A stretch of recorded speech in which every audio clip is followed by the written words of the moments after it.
Kiki, most of your reps on the day were consistently good. Same things were good, same things were a little off, but for the most part, this was a really strong day. Look at that first step, nice strong push coming out.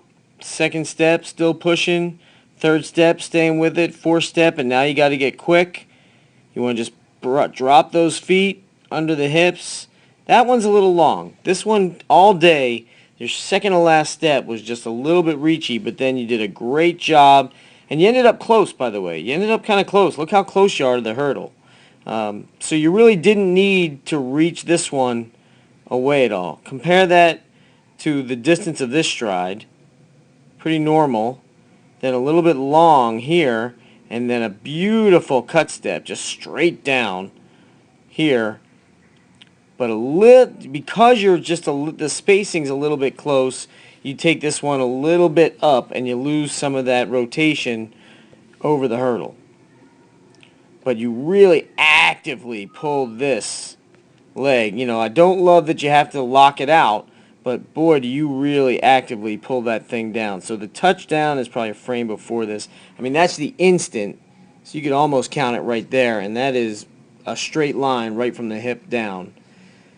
Looking at the trail knee, you were working hard towards the end to try to keep that knee above the foot. So look at this. I love this. You got a little bit of angle up on that knee, and it never really gets below it, and that's good.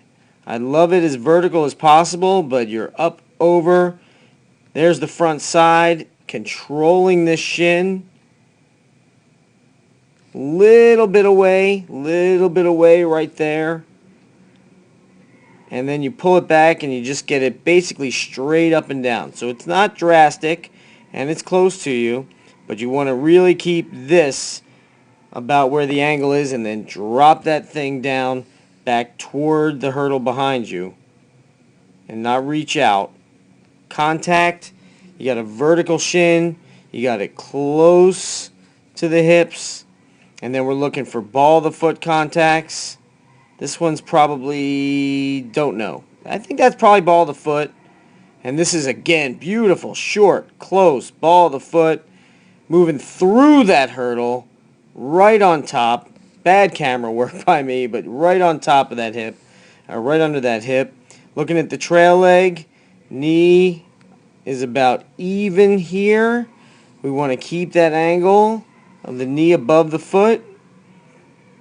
Foot might be tiny bit above the knee here. Yeah, you flip it a little bit. It gets a little bit below it. It's close. There's the front side. Little bit out here. And then the contact is not bad. It's just the only reason you're doing this little bit of extension, is because you're not totally committing to letting yourself rotate over that contact on the touchdowns. So what you do is you lengthen this lever a little bit so it slows the movement a little bit, so you know that you're more on top of it by the time it touches down. So when it touches down, it's in a good spot. But if you were to bring it down on a tighter angle right away, it wouldn't be where you want it to be. So it's all about how you take off. It's all about the rotation that you create to come down onto that trail leg. And then we're looking for balls of the feet again. Hitting that. Another great takeoff foot. Forward position. And when it's low, it's easy to be right on top of it.